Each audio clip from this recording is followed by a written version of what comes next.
Vice Chairman. Thank you, Mr. Chairman. And Mr. Ratcliffe, thank you for your opening comments. I appreciate your comments about technology. I appreciate your comments about independence of the workforce. I appreciate actually the chairman asking this as well.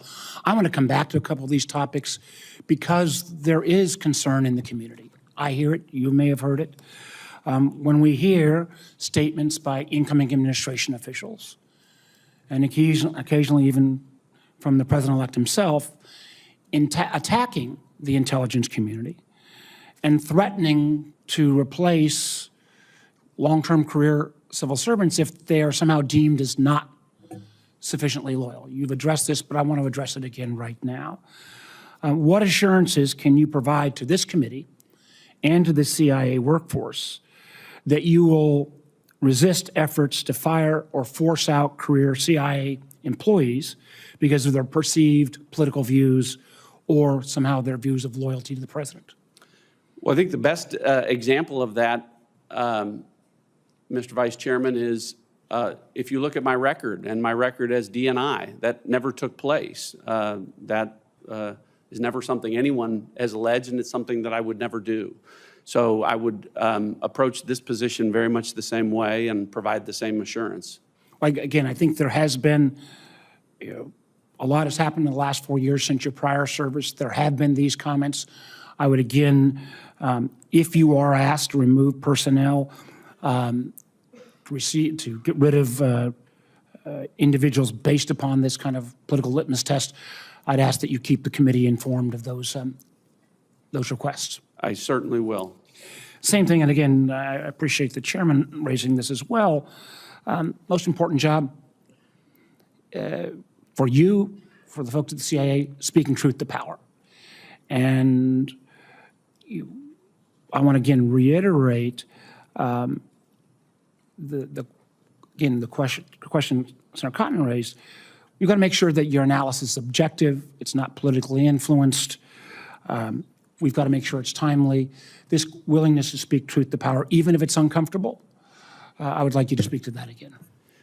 Well, Vice Chairman Warner, I appreciated the opportunity for you and I to visit, and as you recall, this issue came up, and I was grateful then, and we'll take this opportunity to talk about what my record is in terms of speaking truth to power. If you recall, we talked about the fact that as a member of Congress, I was the individual who was outside the Judiciary Committee in 2019 listening to the former FBI Director Jim Comey say that my line of questioning was political, that the idea that intelligence authorities at the FISA court being abused couldn't possibly happen, was a bunch of nonsense. But I had reviewed those applications, and I knew that I was speaking truth to power, and the Inspector General and the subsequent FBI director later confirmed that under oath.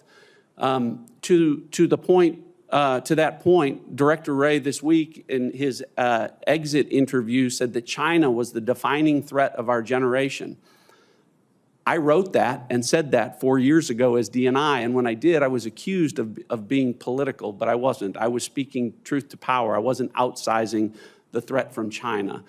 In 2020, when a chairman of an intelligence committee misrepresented that a laptop owned by then candidate Biden's son was somehow a Russian intelligence operation, and 51 former intelligence officials used the imprimatur of IC authority to go along with that, I stood in the breach. I stood alone and told the American people the truth about that. So I think my record in terms of speaking truth to power and defending the intelligence community and its good work is very clear. And what I can assure you is those types of instances, if I'm in that position as CIA director and have to do that again, as uncomfortable as that can be, to be accused, the truth will ultimately defend itself, and I think that that intelligence will as well. And the truth will defend itself, even if that truth is counter to the views of a current administration. It will, at the end of the day, it has to be back to the truth. I've got time for one last question. As you well know, our intelligence community is the best in the world, but we also receive enormous amounts of benefit from our partners around the world. We've got to make sure, and obviously the president has the right to declassify information, but we've seen that willingness to declassify in advance of Putin's brutal attack on Ukraine used effectively. But as we think about that declassification, particularly if it's done below the presidential level, making sure we consider the sources and methods of our allies, there's no requirement that intelligence is shared. It is based on a trust relationship. I'd like you to briefly speak to making sure that we maintain that trust relationship with the very valuable information we see from our allies and partners around the world. Well, I agree completely. As DNI, I was able to experience what you just said. We do have the best intelligence enterprise in the world, but we have great partners around the world that we work with to do great things to improve not just our national security posture, but theirs. And that is reliant upon mutual trust and respect for intelligence sharing between intelligence agencies. And as CIA director have confirmed, I'll understand that improving our national security posture and protecting the American people will be absolutely dependent upon maintaining those relationships and maintaining that trust. Thank you, Jim. Senator Ossoff. Thank you, Mr. Chairman, and Mr. Ratcliffe, congratulations on your nomination. Thank you for your service to the country. Congratulations also to your family. I enjoyed our engagement a few weeks ago. It was a useful opportunity for me to learn more about your views and your plans for CIA. I want to begin with a matter that impacts Georgia. On Election Day 2024, there were a series of bomb threats issued against polling places in DeKalb County, Georgia, principally. Predominantly black, predominantly Democratic-leaning precincts that disrupted election operations and the ability of folks to vote in the afternoon on Election Day. Our state election officials attributed those threats to Russian actors. What assurance can you give my constituents in Georgia that CIA will sustain collection to identify threats to voting rights and election administration in the United States? So thank you, Senator, for the question. I enjoyed our visit as well. I can give every assurance. As you know, the CIA doesn't have domestic authorities. When we talk about election security issues, the FBI and DHS are the agencies that provide that protection. Where the CIA plays a role is if we have bad actors who want to influence or impact our elections, as you've related in this case. I haven't seen that specific intelligence, but that for instance, Russian actors were behind those threats. Those are the kinds of things that the CIA not only should do, but must do, and frankly do better in terms of collecting intelligence on how our adversaries intend, whether it's through physical means or through a cyber means of disrupting or influencing elections. And you know, the CIA's role should be to identify those threats over there before they come over here. Thank you for that commitment to sustain that collection. I appreciate it. I want to give you the opportunity to provide some clarifying information about events that have attracted some scrutiny in September of 2020 when you sent a letter to the chairman of the Senate Judiciary Committee which declassified certain intelligence about Russian analytic products that have been collected by the intelligence community and which pertain to events 4 years past during the 2016 election and the controversy over alleged links between the Trump campaign and the Russian government. My purpose is not to interrogate, to relitigate that ancient history from 2016, but to understand why you chose to send that letter to the Senate Judiciary Committee declassifying intelligence on that day, September 29th. You will no doubt recall that that was the same day as the presidential debate, yes? I don't recall that it was that date, but it may be. You don't recall? Your testimony is that you're not aware that that letter was sent to the Judiciary Committee by you on the same day as the presidential debate? I didn't recall that it was on that date. I mean, I'll take you at your word. The dates will reflect what they are. But to your question, let me just I want to drill down on that for a moment, because My purpose here is not to suggest some kind of political intent, but you've made it very clear that avoiding the politicization of the intelligence community's activities is a high priority for you. Is that correct? Correct. It strikes me that releasing politically sensitive intelligence, that you'd think carefully about the timing of that, that you might consider that doing so on the day of a presidential debate, when this was intelligence collected 4 years in the past, might reasonably draw the question of whether or not there was some political impetus. Is that reasonable? It's reasonable for you to ask that, and if I can, you asked me to clarify if I can do that. So you're correct. It was my decision, but it wasn't my process. So to your point, that effort was actually the request of this committee during my my confirmation hearing as DNI, was to go back and look at the intelligence from 2016 and the 2017 intelligence community assessment. I also received separately a request from the Attorney General and from then special counsel to declassify certain intelligence relating to that in support of what would be a public report from the special counsel.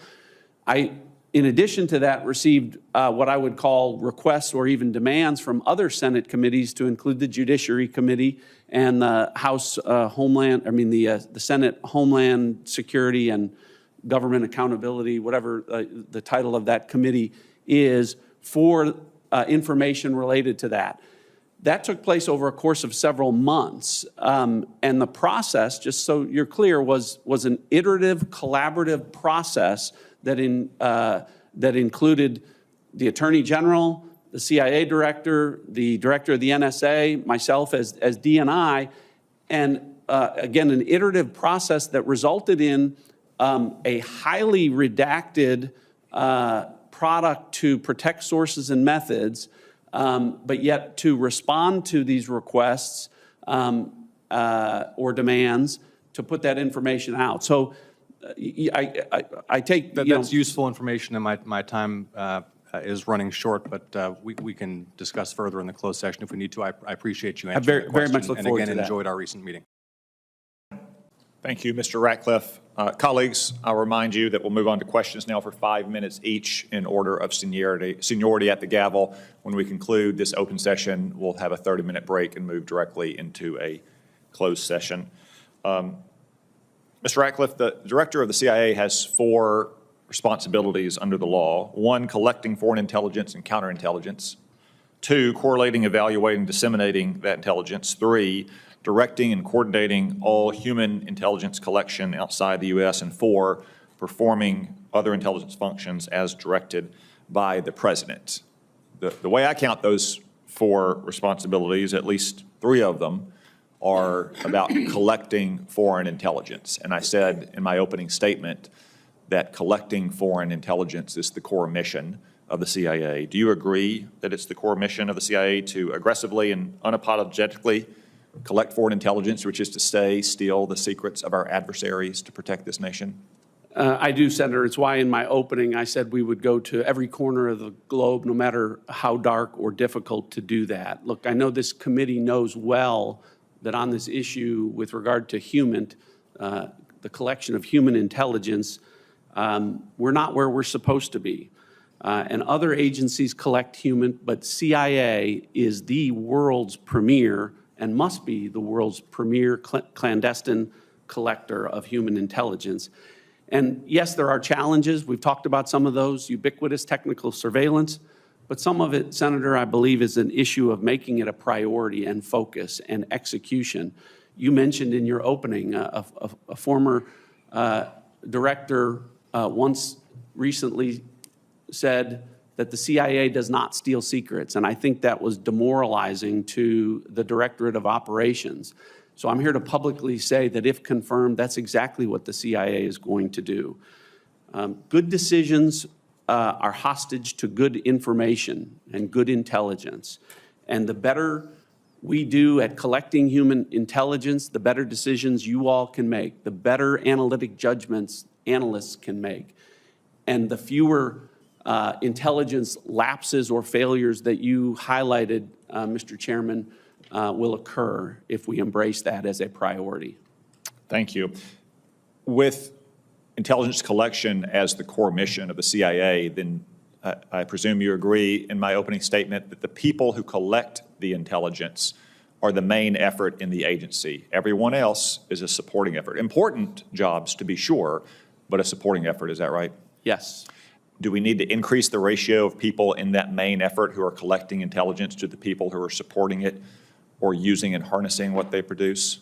Well, to the point of what the core mission is and increasing human intelligence, one of the things that, if confirmed, I'll spend some time. As you know, I've had the opportunity to go out to the agency a few times as a nominee, but if confirmed, I do want to spend time looking at that, Senator, in terms of the ratios and how resources are being deployed, the structure in which those resources exist currently, and whether or not that needs to change to improve our performance.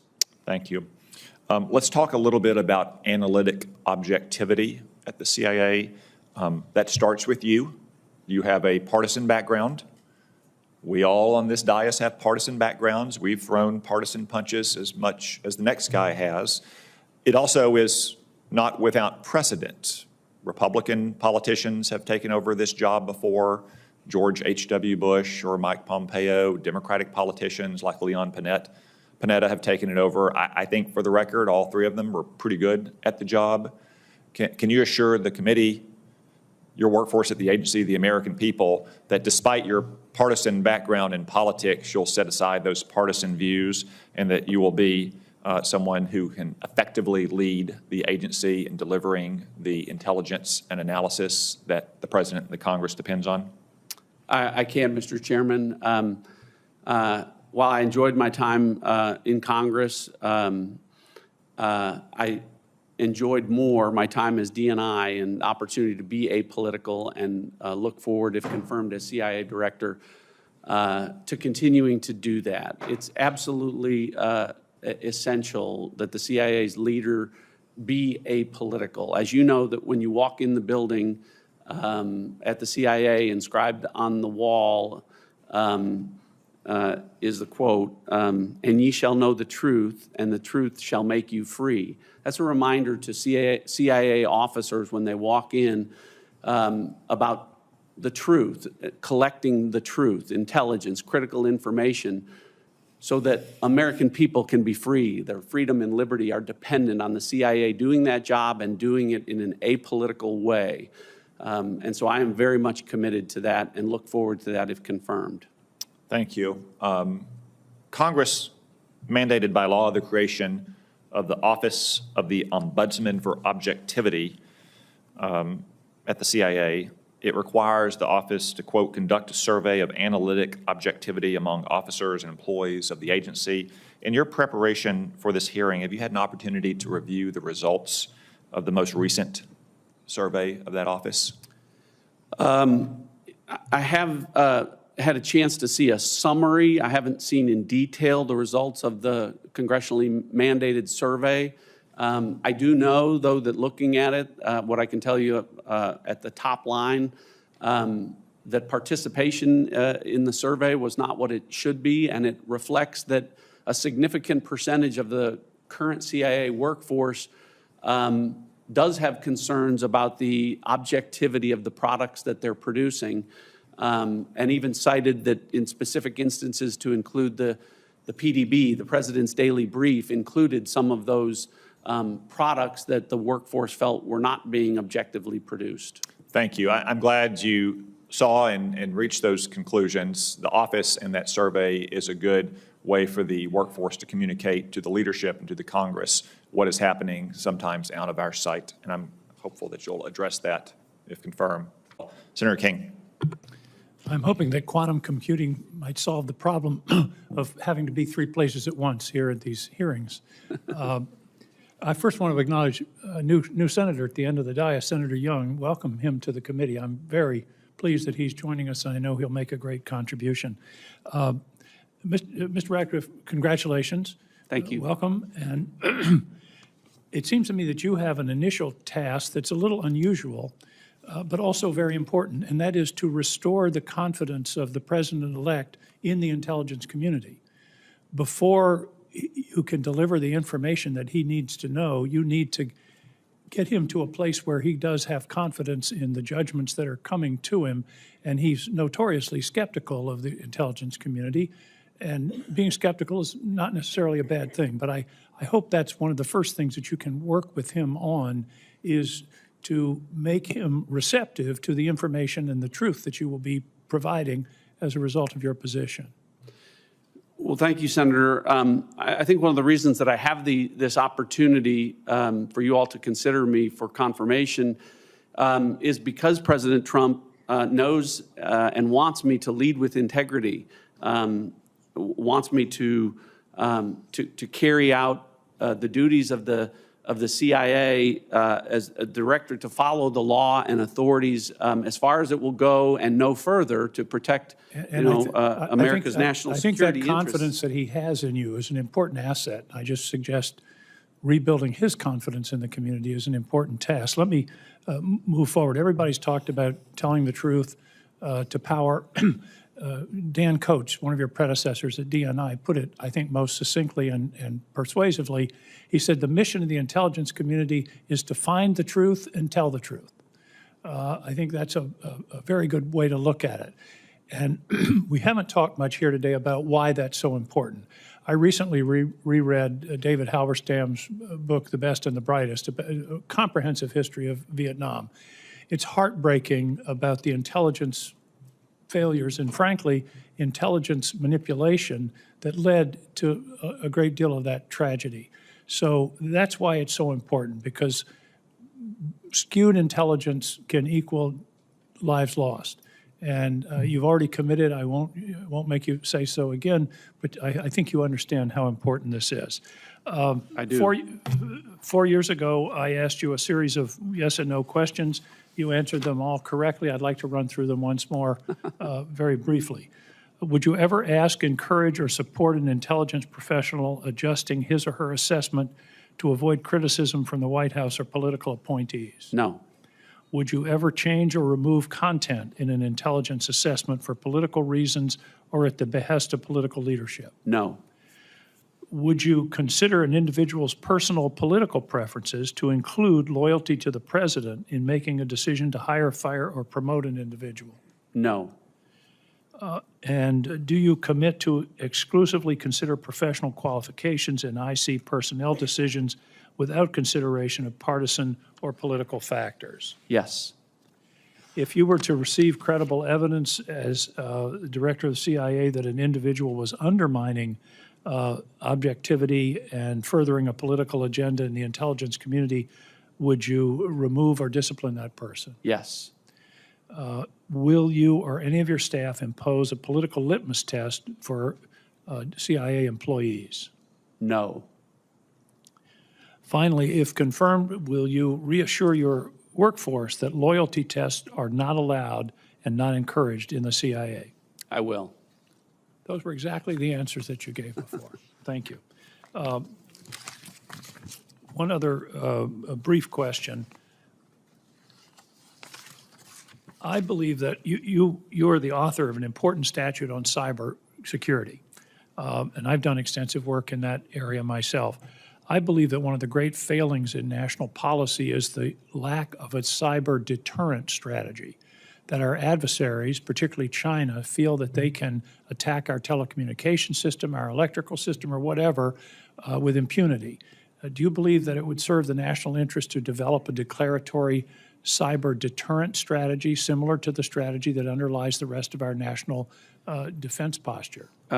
I do, Senator, and I know we share a similar view on, the threat from cyber. There's so much focus on the integrity, the sovereignty and integrity of our territorial borders, but as you well know, it's invasion through our digital borders from half a world away in a few seconds and a few keystrokes that can cause. And it's happening every day. So much damage, and the deterrent effect has to be that there are consequences to our adversaries when they do that. One of the things that I hope to do, if confirmed as CIA director, is to work on the development of the types of tools that will be effective in allowing us to do those things. The deployment of those capabilities, of course, would be a policy decision for others to make, but I would like to make sure that we have all of the tools necessary to go on offense against our adversaries in a cyber means. Thank you very much. I hope you will advocate that in the councils of the national security apparatus of the administration. Thank you, Mr. Ratcliffe. I appreciate your testimony. Senator Collins. Thank you, Mr. Chairman. Welcome. For the past 9 years at least, anomalous health incidents, also known as the Havana syndrome, have been a serious and persistent problem within the intelligence community. At first, there was a robust effort to investigate the cause of these incidences and to support the possible victims. Along with the other senators on this committee, I was one of the authors of the Havana Act to ensure that there was funding available for those who had been afflicted. However, more recently, support for both investigative analysis and for victims within the CIA have decreased.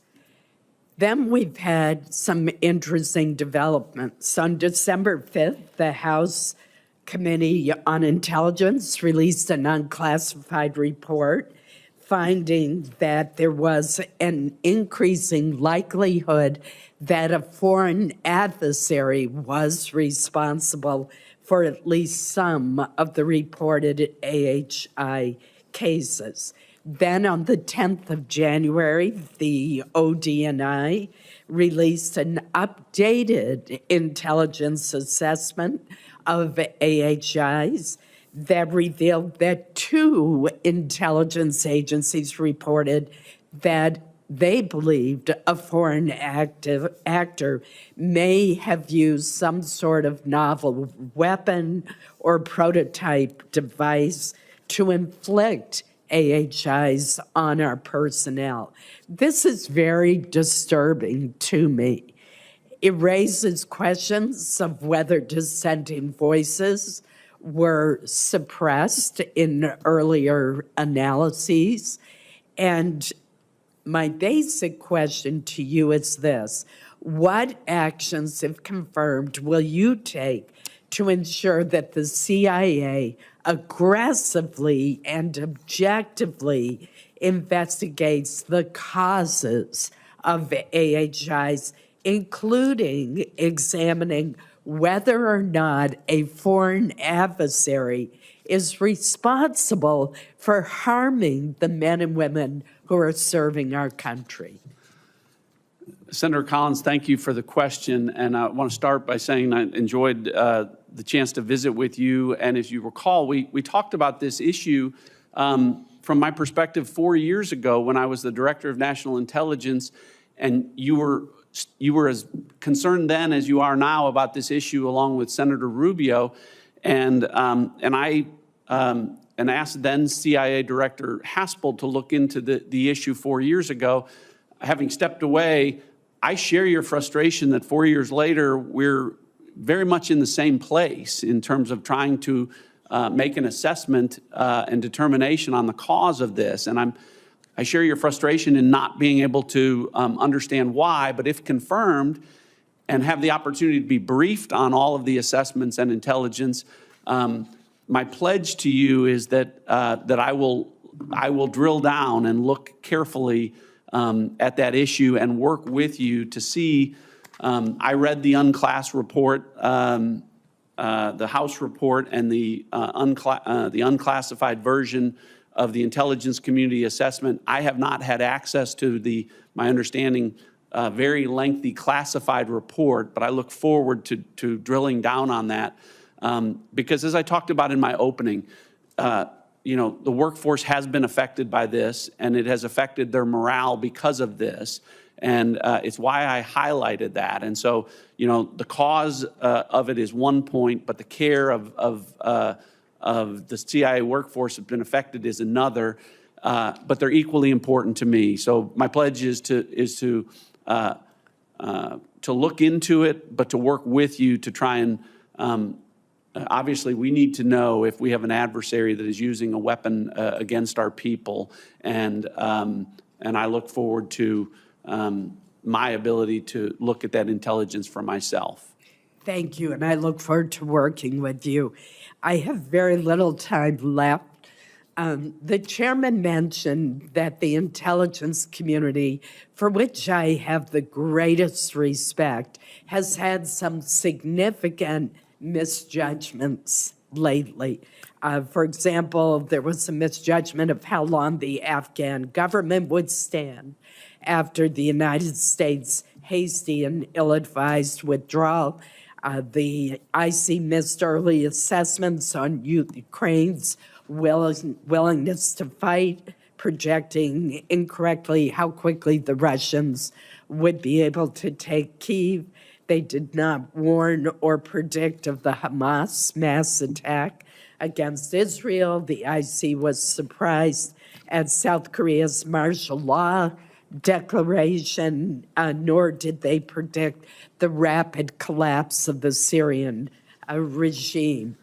My question to you, and I know the IC is not going to get it right every time, but when there is a pattern, or even when there's a miss, what should the IC do to review why these major intelligence changes were not identified or predicted?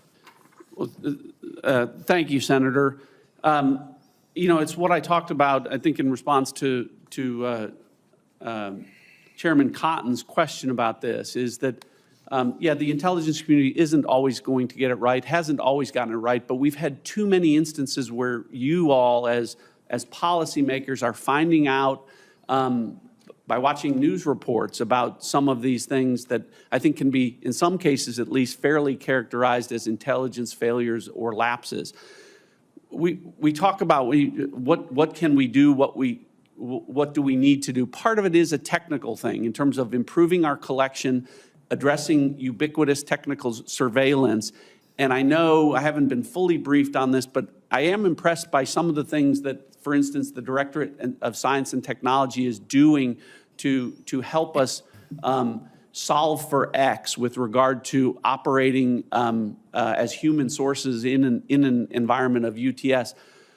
But I also think a bigger part of this that I'm going to focus on, Senator, is to look at what's happening in terms of the focus and execution on core mission. Better, you know, as I said, good decisions are hostage to good information, and we all know that the human intelligence collection isn't where it needs to be. And so looking at the reasons why we've lost our focus there, and some of those things are, you know, if you have a politically motivated, bureaucratically imposed social justice agenda that takes up part of your attention, that can distract from the core mission of collecting human intelligence that matters and providing it to you in a timely way. So my pledge to you is that I'm every bit as concerned, and I don't want those intelligence failures or lapses to happen on my watch, and we'll do everything that I can to make sure that it doesn't.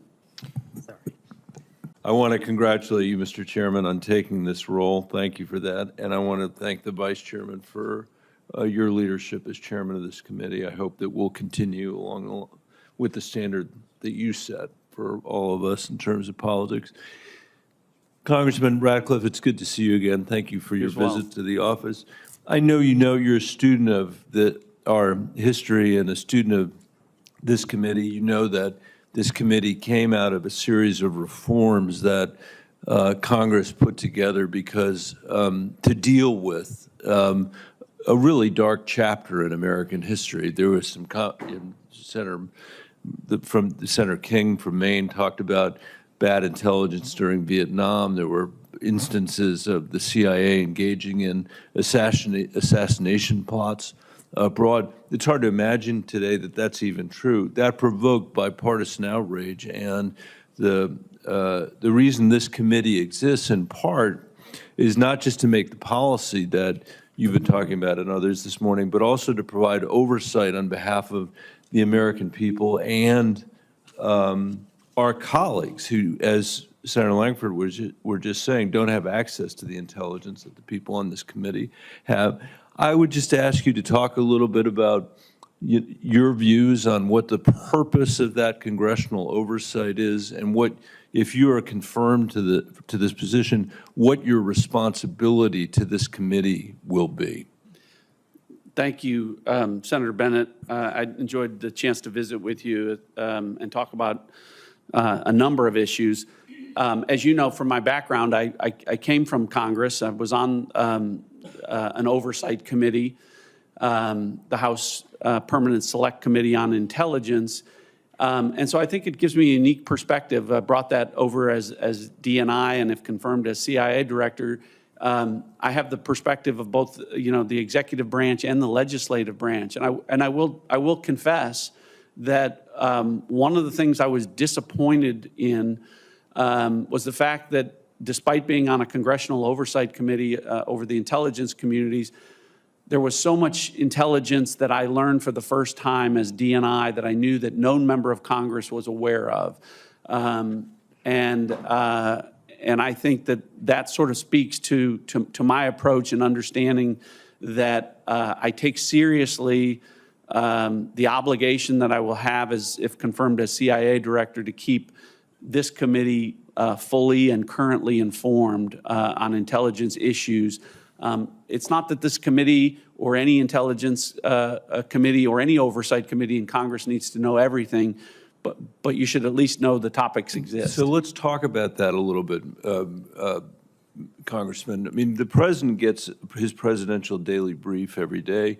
There's a very high standard for veracity for what's in that, because he has to obviously make the most significant decisions that any human has to make about deploying our defense assets or the other things that a president does. We don't have anything like that in Congress, and a lot of the time, it seems like we're often, as you said, finding ourselves fishing around in headlines and in the sort of less well organized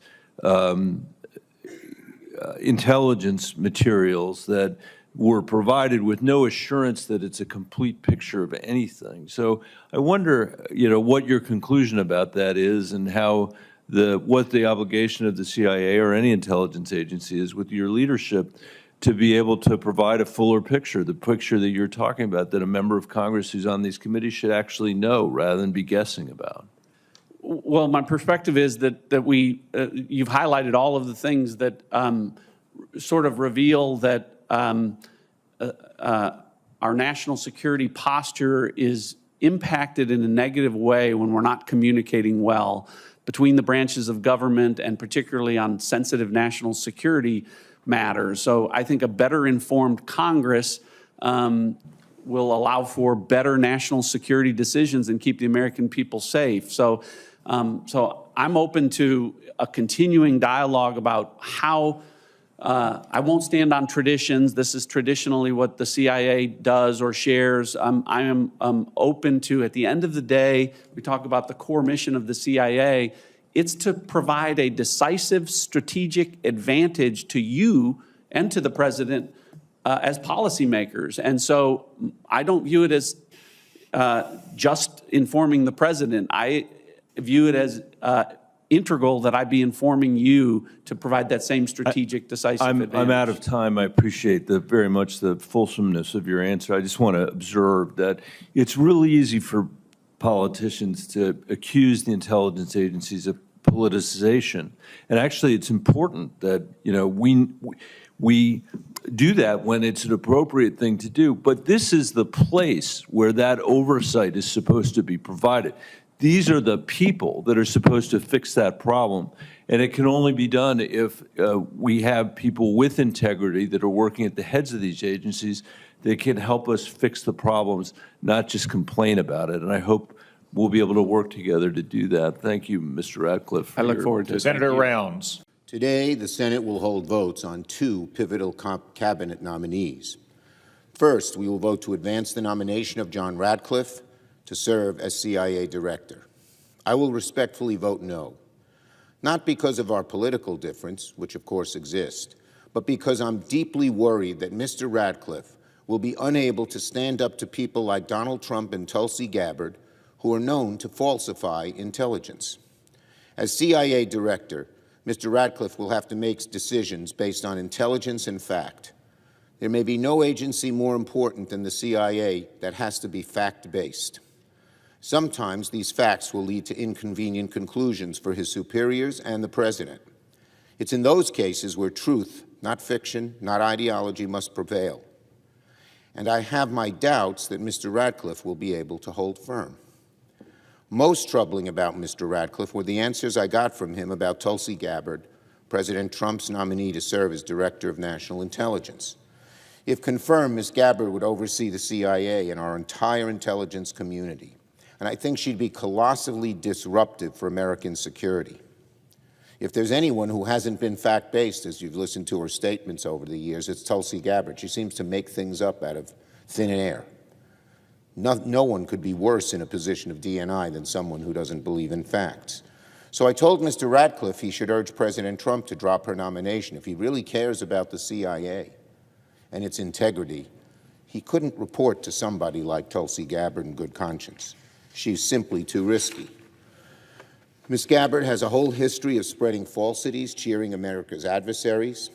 And if confirmed, I'm worried she'll push false intelligence for political ends.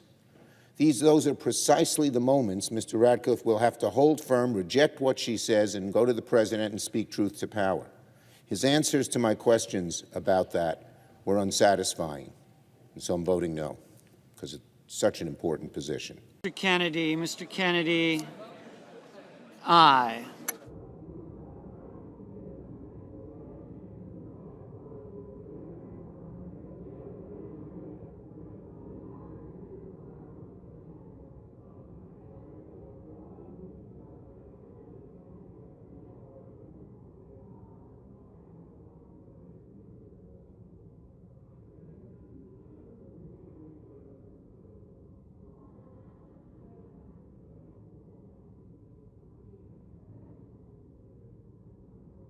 So the yeas are 74, the nays are 25.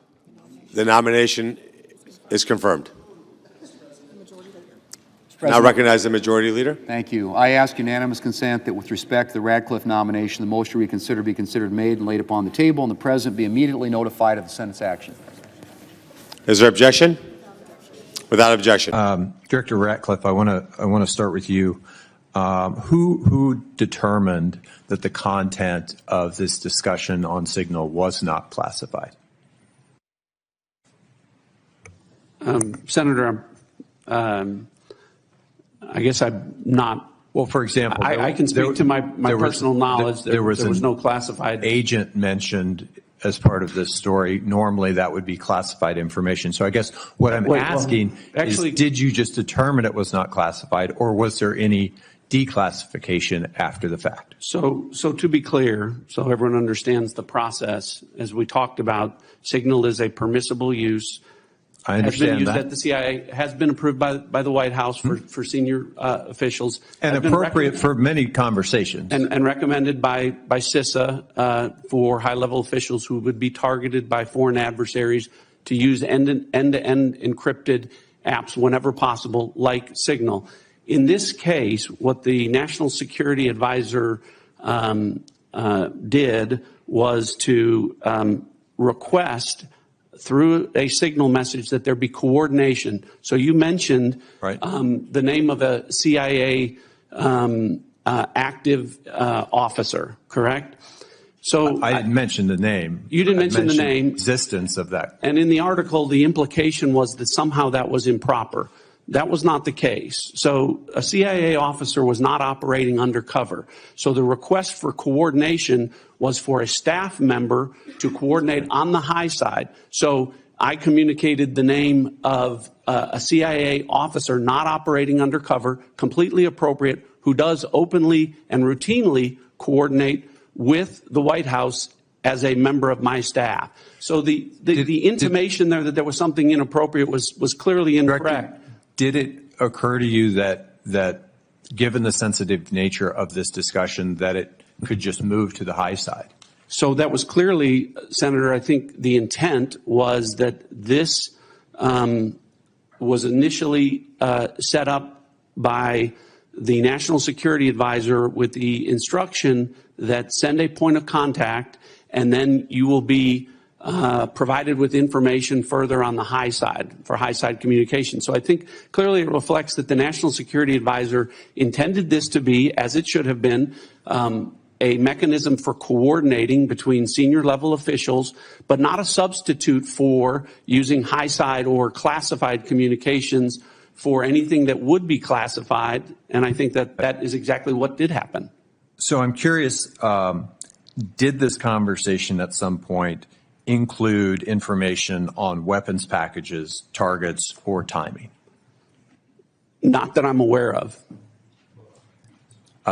Director Gabbard, same question. Same answer, and defer to the Department of Defense on that question. Well, those are two different answers, but you're saying that was not part of the conversation. To my knowledge. The precise operational issues were not part of this conversation. Correct. Okay. I want to ask you, Director Gabbard,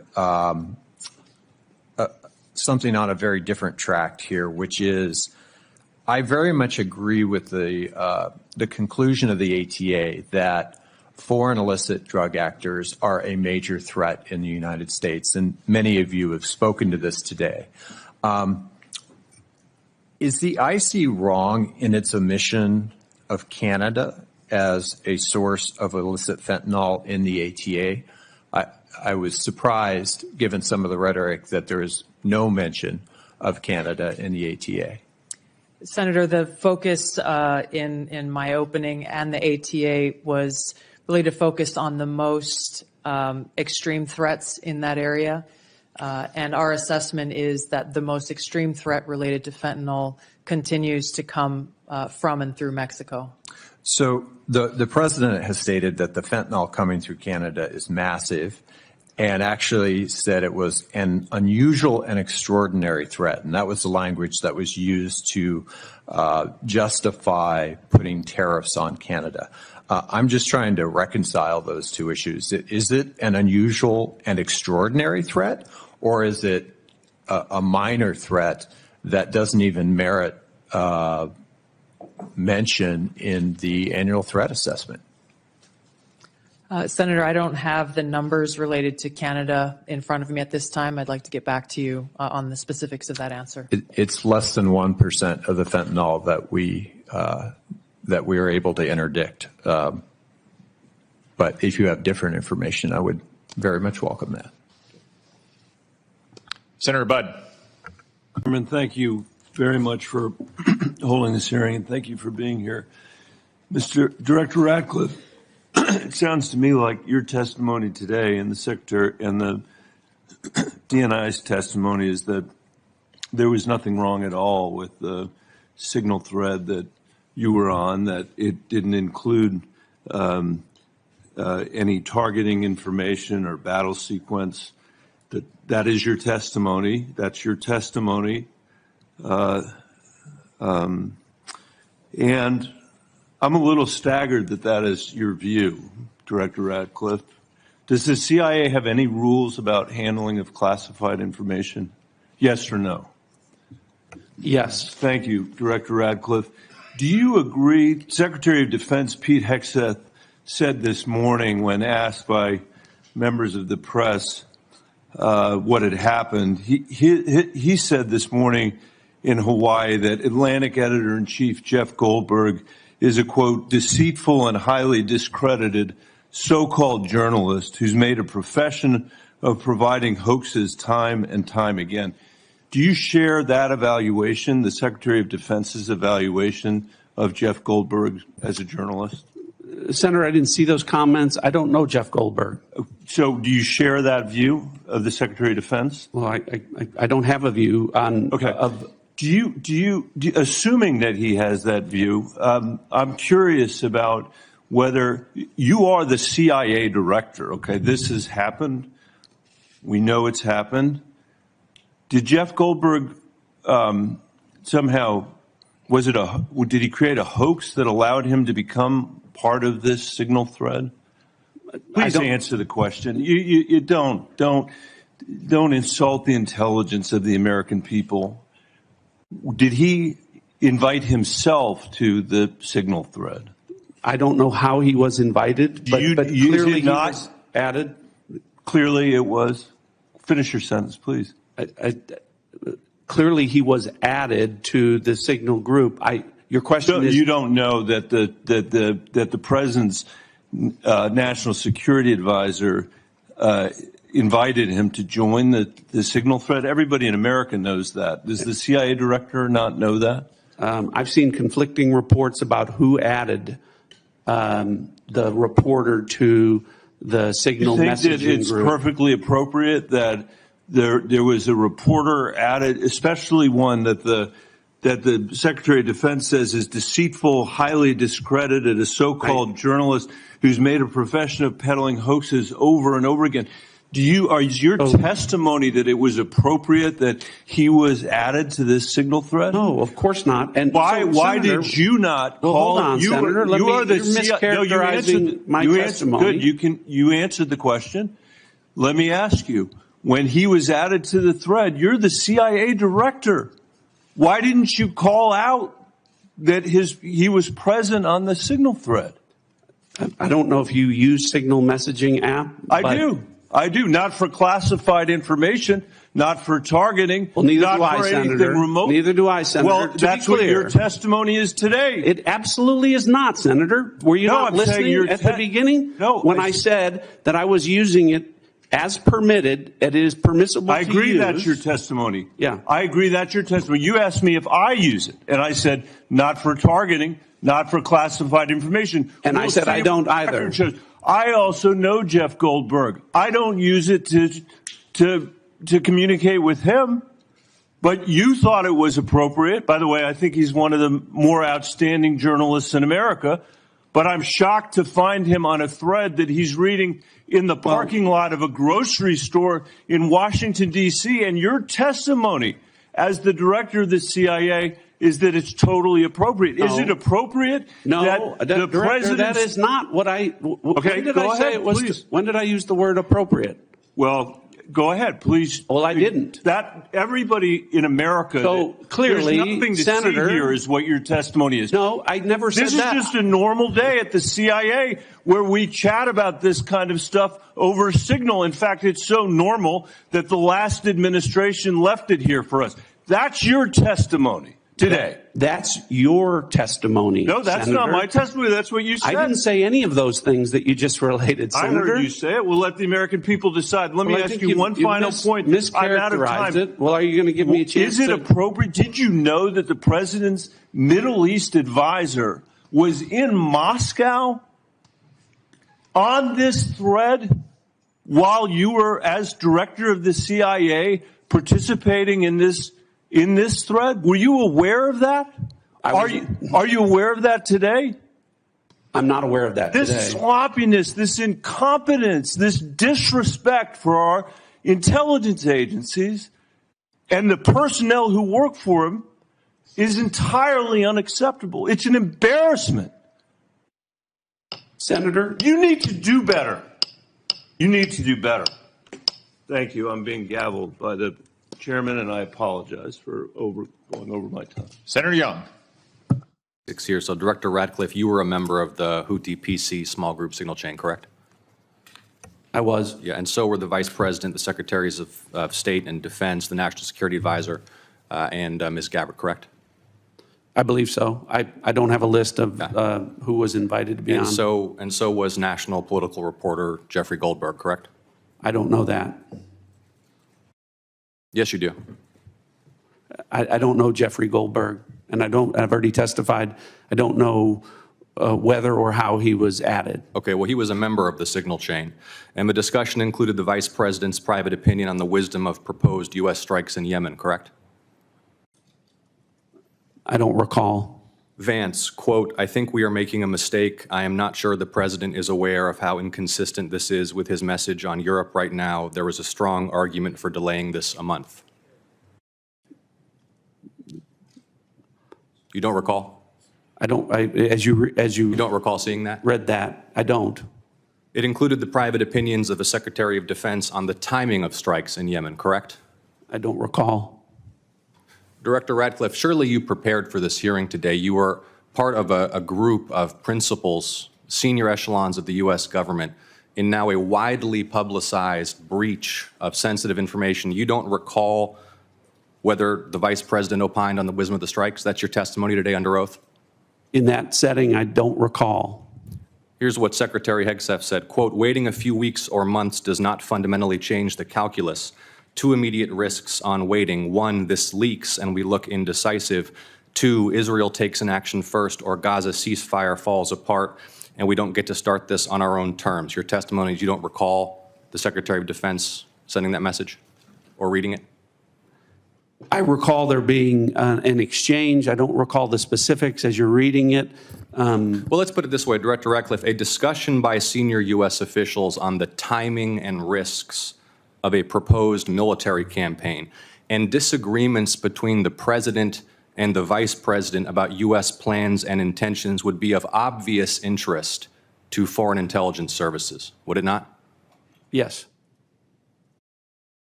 And they were discussing the timing of sending U.S. air crews into enemy airspace where they faced an air defense threat, correct?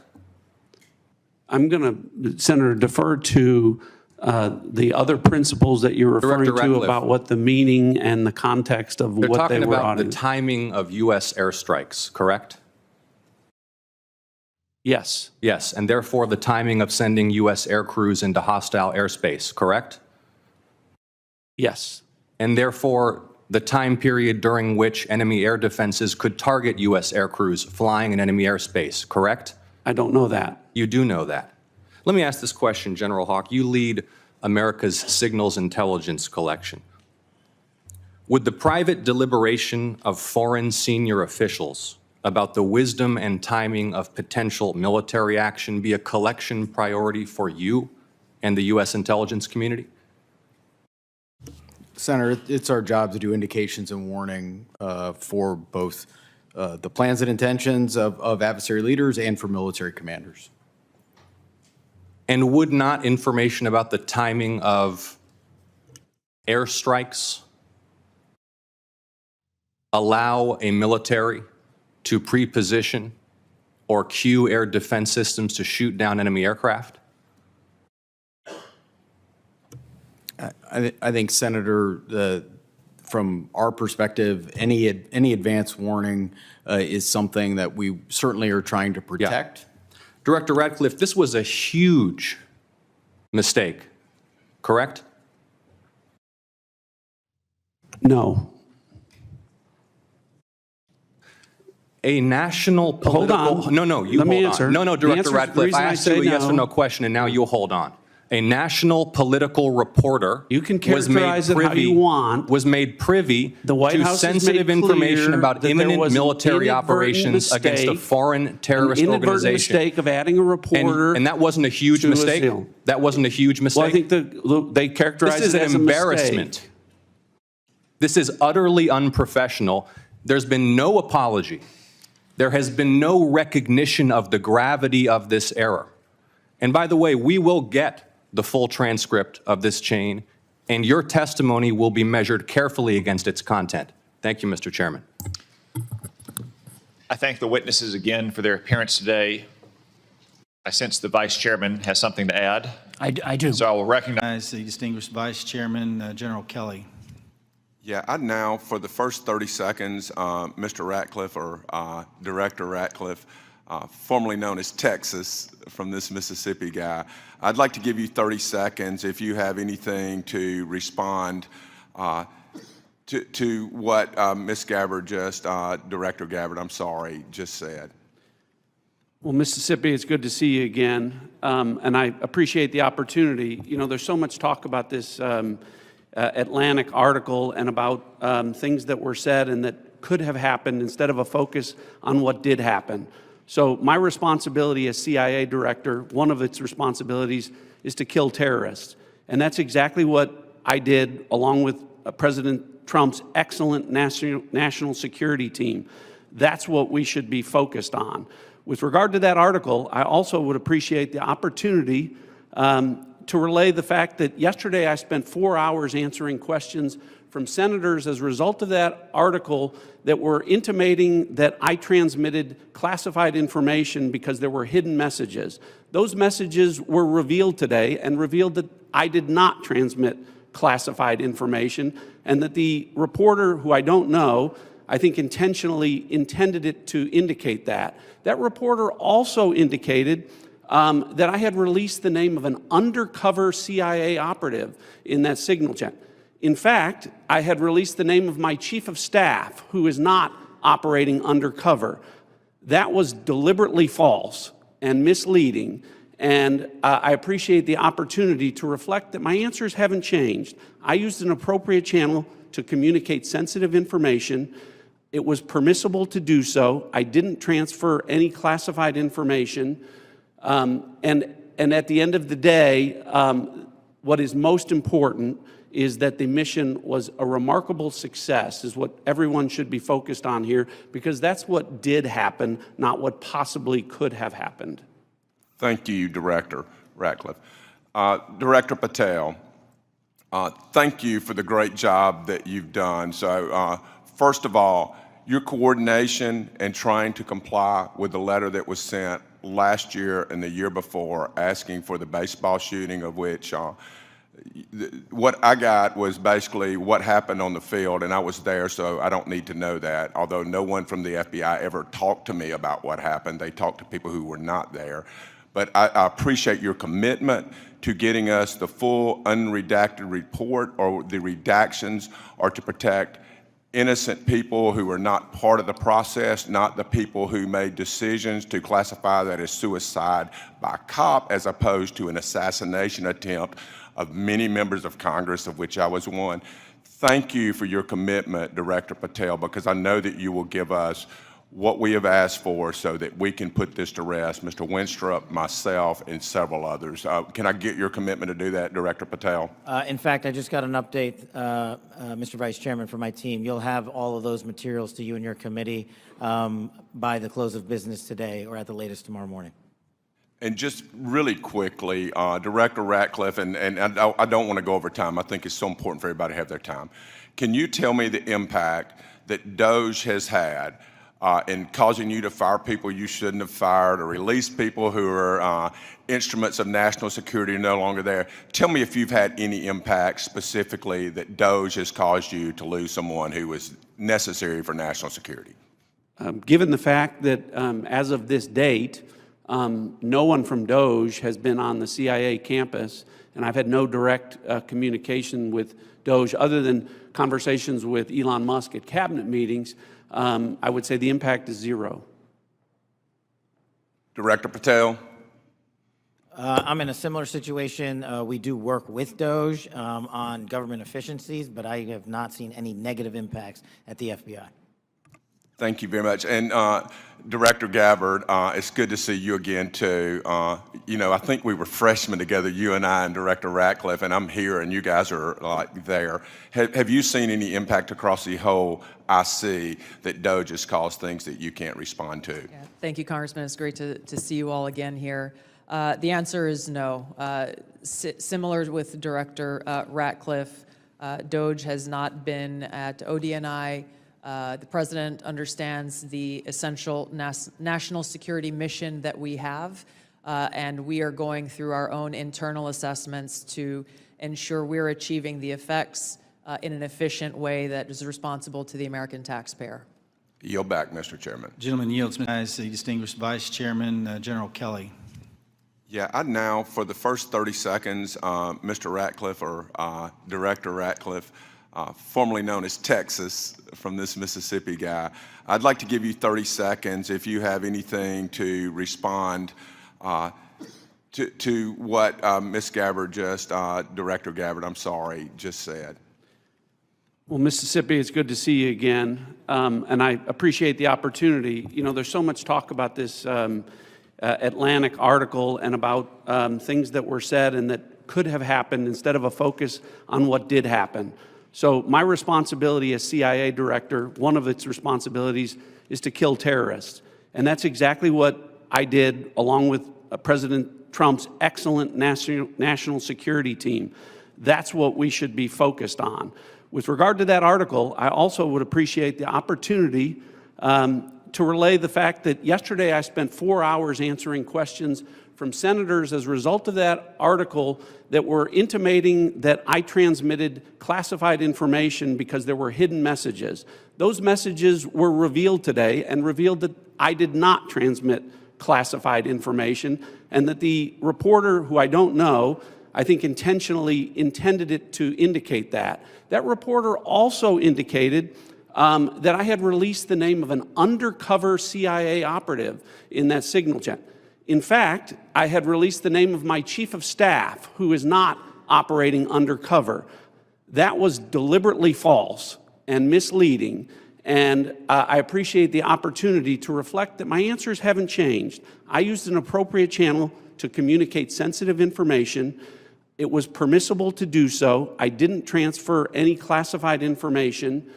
And at the end of the day, what is most important is that the mission was a remarkable success, is what everyone should be focused on here, because that's what did happen, not what possibly could have happened. Thank you, Director Ratcliffe. Director Patel, thank you for the great job that you've done. So first of all, your coordination and trying to comply with the letter that was sent last year and the year before asking for the baseball shooting, of which what I got was basically what happened on the field, and I was there, so I don't need to know that, although no one from the FBI ever talked to me about what happened. They talked to people who were not there. But I appreciate your commitment to getting us the full unredacted report, or the redactions, or to protect innocent people who are not part of the process, not the people who made decisions to classify that as suicide by a cop as opposed to an assassination attempt of many members of Congress, of which I was one. Thank you for your commitment, Director Patel, because I know that you will give us what we have asked for so that we can put this to rest, Mr. Winstrup, myself, and several others. Can I get your commitment to do that, Director Patel? In fact, I just got an update, Mr. Vice Chairman, from my team. You'll have all of those materials to you and your committee by the close of business today, or at the latest tomorrow morning. And just really quickly, Director Ratcliffe, and I don't want to go over time. I think it's so important for everybody to have their time.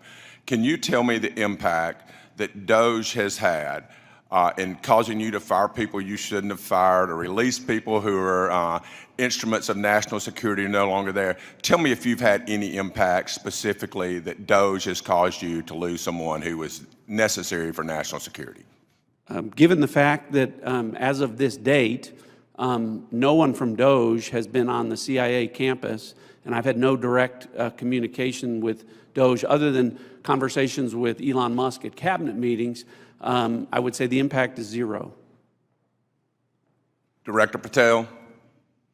I'm in a similar situation. We do work with DOGE on government efficiencies, but I have not seen any negative impacts at the FBI. Thank you very much. And Director Gabbard, it's good to see you again, too.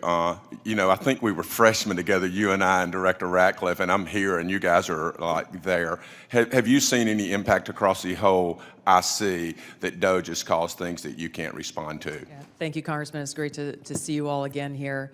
The answer is no.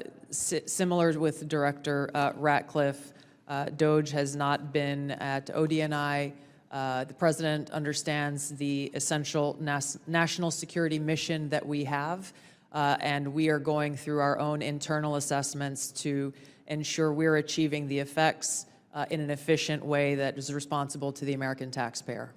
Yield back, Mr. Chairman. Gentleman yields. Thank you for the time, and I struggle, and if you look at my notes, I've changed my mind about 1,000,000 times what I'd like to talk about. I'd like to first start with Director Ratcliffe. I find it offensive for you to accuse me as a Democrat of not caring about national threats.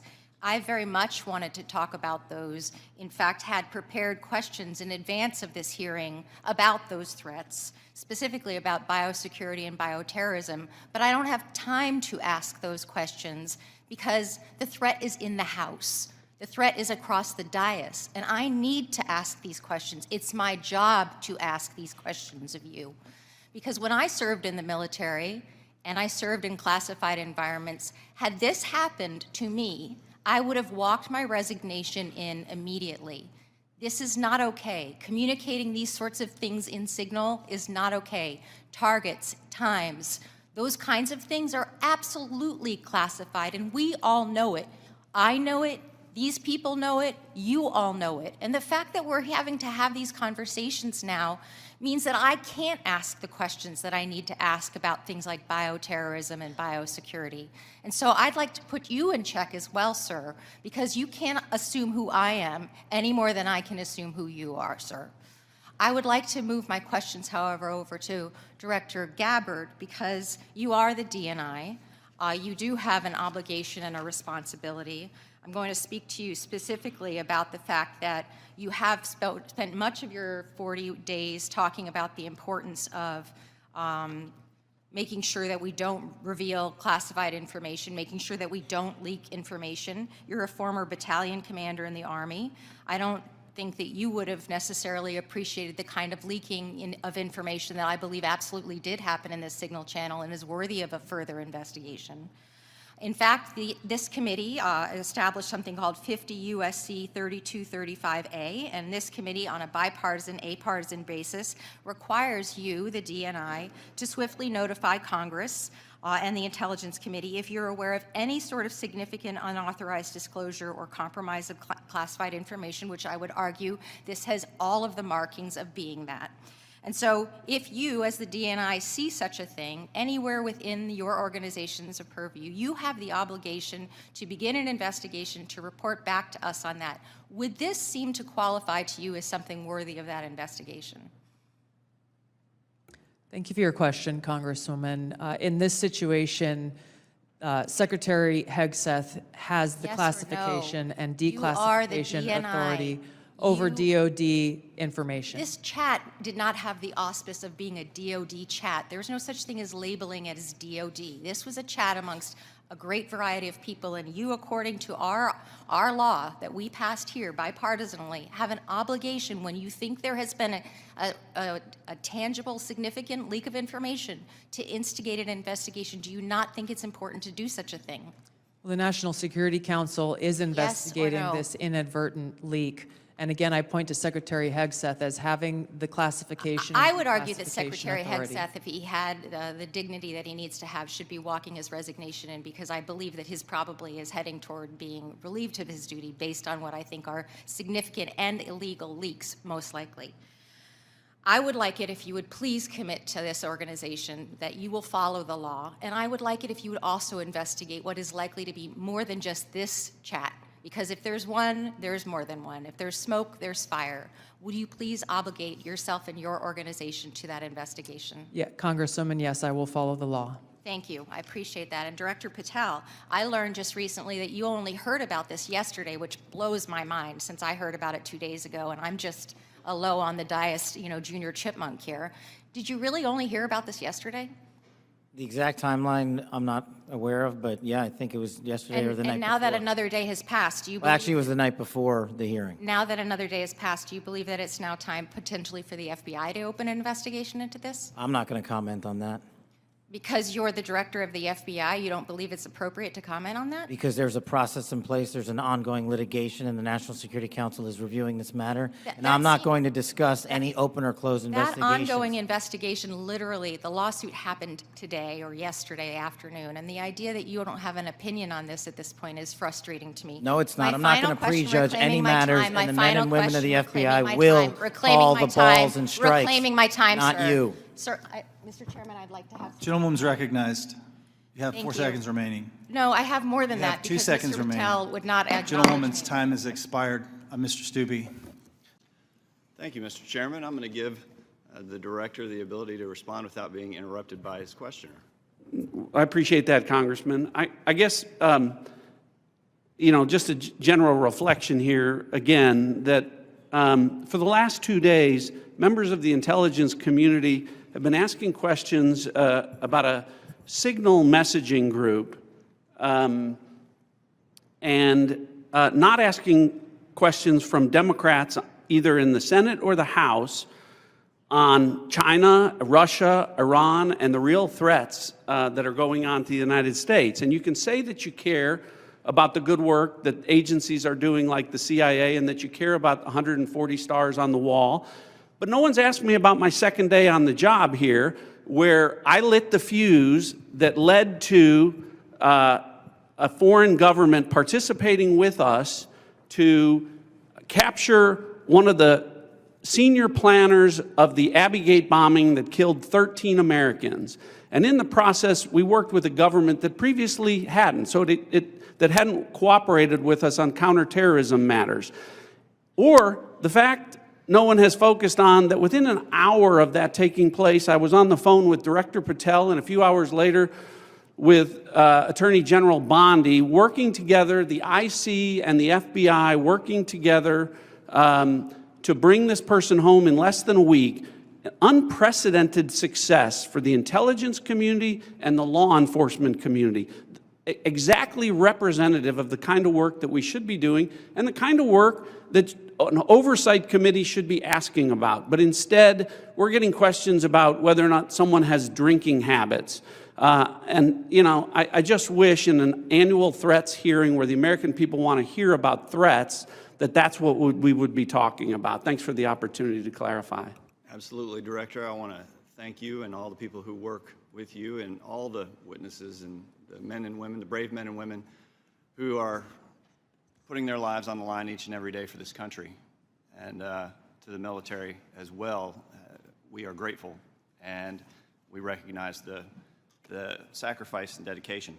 Director Ratcliffe, you talked about China being our top national security threat, and I want to go to what really is the most active and persistent threat. It's related to cyber. It's related to the People's Republic of China cyber activities, Volt Typhoon, Flax Typhoon, Salt Typhoon, targeting U.S. critical infrastructure, targeting critical infrastructure overseas, compromising U.S. telecommunication companies, and I want to ask Director Gabbard, there are also regular compromises of government networks in the defense intelligence space. The Chinese are acting with impunity and targeting the United States. Clearly, the last administration had no effective deterrent strategy. Considering a whole-of-government approach to leverage legal export control, trade, and other levers, is there more that the U.S. can be doing to deter China's cyber aggression?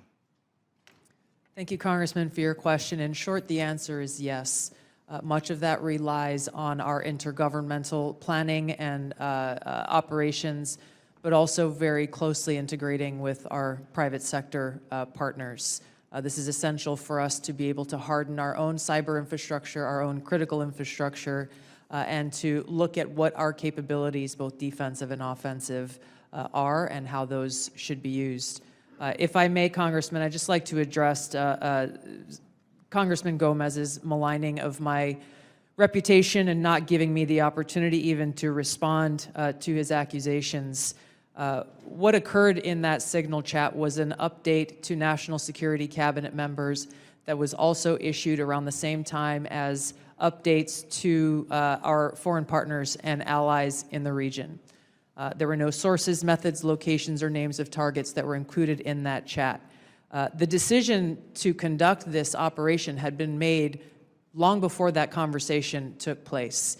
I do take my responsibility very seriously and played an integral role in providing the intelligence community's assessments that led to the ultimate decision by the President to conduct an operation, which, by the way, was very successful and continues to be very successful.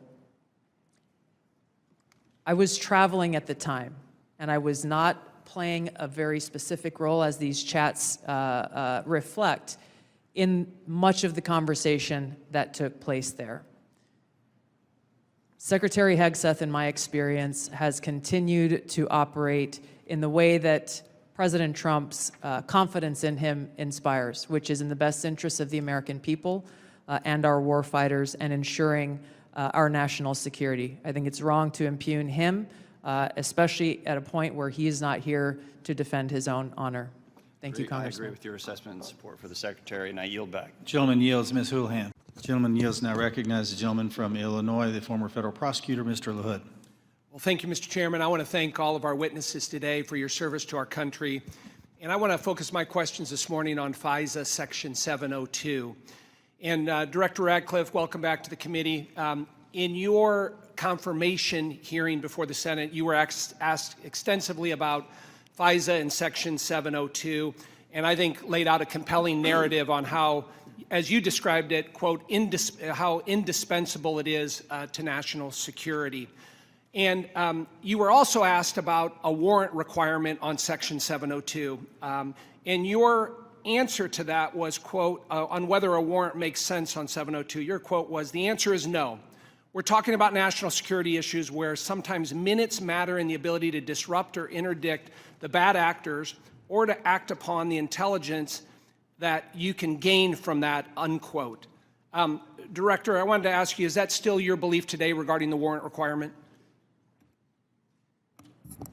Congressman, it absolutely is. You've accurately reflected my prior testimony. It is also my testimony that 702 is indispensable to our intelligence picture, and the loss of it would be catastrophic to CIA. And the reason that I say that from this position is not only is 50% of all of our critical analysis provided to the President as Commander-in-Chief in the President's daily brief 702 derived, 70% of CIA's success with regard to advanced weapons counterproliferation is the result of 702 collected information.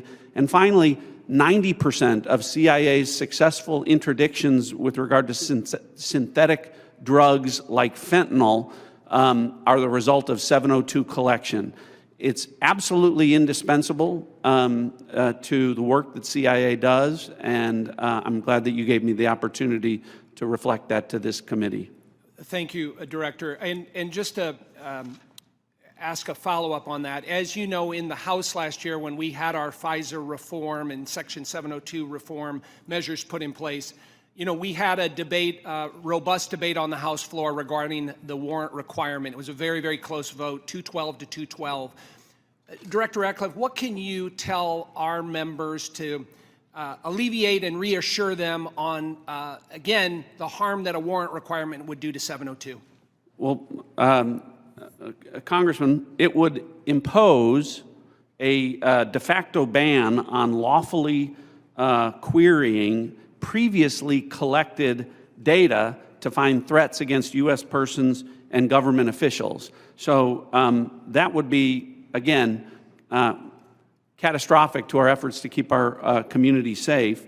And I would also point out, because I know that these are legitimate concerns with regard when we talk about FISA and 702 specifically, everyone on this committee recalls that when I was a member, I also called out FISA abuses when they occurred. And I don't want there to be any violation of Americans' civil liberties and Fourth Amendment rights. But I would point to the CIA's, frankly, impeccable record of compliance, and we can talk about that more in a closed session. Thank you, Director. Director Patel, I want to turn to you. Similar in your Senate confirmation, you were asked extensively about 702. And as you know, in our bill that we passed last year, we put lots of reforms and changes and protocols in place for the FBI. And I know that you're supportive of many of those. Specifically on the impracticalities of a warrant requirement on 702, you were quoted as saying, when you were asked about it, it is almost impossible to make that function of the warrant requirement work and to serve the national no-fail mission. Is that still your testimony here today? It's great to see you, Congressman, and yes, that's my testimony. Thank you. As you know, the reforms that we put in place were significant, requiring the FBI personnel to get a supervisor or attorney approval to conduct U.S. person inquiries, requiring high-level approvals up to the FBI deputy director level before certain queries are conducted on U.S. elected or appointed officials, candidates, or media personnel, requiring the Department of Justice to audit all U.S. person queries performed by the FBI within 6 months of each query, reducing the number of FBI personnel who have the ability to query. Can you talk about the current implementation of those reforms and how that's going, Director Patel? Absolutely.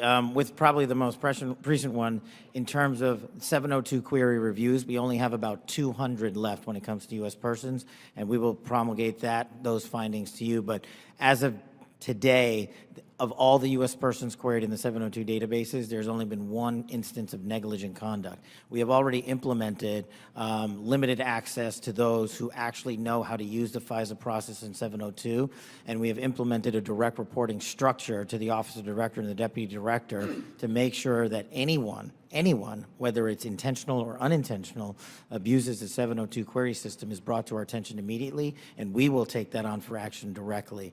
And in terms of piggybacking off Director Ratcliffe's, the public defender in me realizes the importance of constitutional due process more than anyone.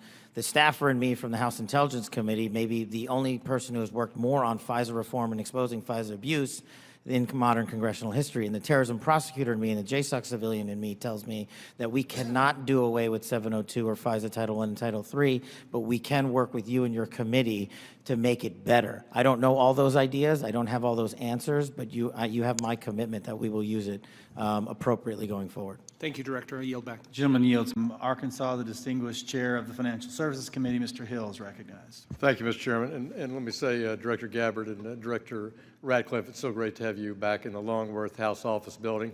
The food's the same, but you're welcome anytime. Director Ratcliffe, you know, we've served for 10 years together. I'm certainly aware of your extraordinary service at the DNI and here in Congress. And I just have a couple of follow-up questions on this topic of the Signal chat. Were there any war plans distributed in that Signal chat?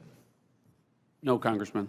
And were sources and methods that would compromise our intelligence system or your agents in the field around the world, were they discussed on the Signal chat? No. I appreciate that. I just think that's an important thing to have on the record. Director Patel, I co-chair the Americans Wrongfully Detained American Hostage Task Force here in the House, and I just in fact left Tigran Gambaryan, a former FBI official who I helped get out of prison in Nigeria last year. I just left him a few minutes ago. You've you know this issue very, very well, and President Trump's made such a commitment to bring Americans home. There's some 30 Americans still wrongfully detained or held hostage abroad. Is the FBI committing to work through its officials in our embassies around the world to bring those Americans home? Thank you, Congressman. And as you know from my prior service in the prior administration, President Trump brought home over 50 hostages and detainees worldwide, and that effort is being redoubled now until every single American is home. And the FBI, from my perspective, has been given a directive that any wrongfully detained or captured person overseas is a priority to bring back. We're so grateful to the President for making this a priority. We don't want our citizens that hold a blue passport to suddenly be a target in all their interactions around the world. That's wrong, and I'm glad President Trump's made it a priority. I look forward to working with you on that. Since November of 2023, I've been pursuing aggressively in this committee the U.S. government's policies and procedures for handling border encounters, specifically known or suspected terrorists. To quote former FBI directors, testimony before the Senate, they're blinking lights everywhere of concern.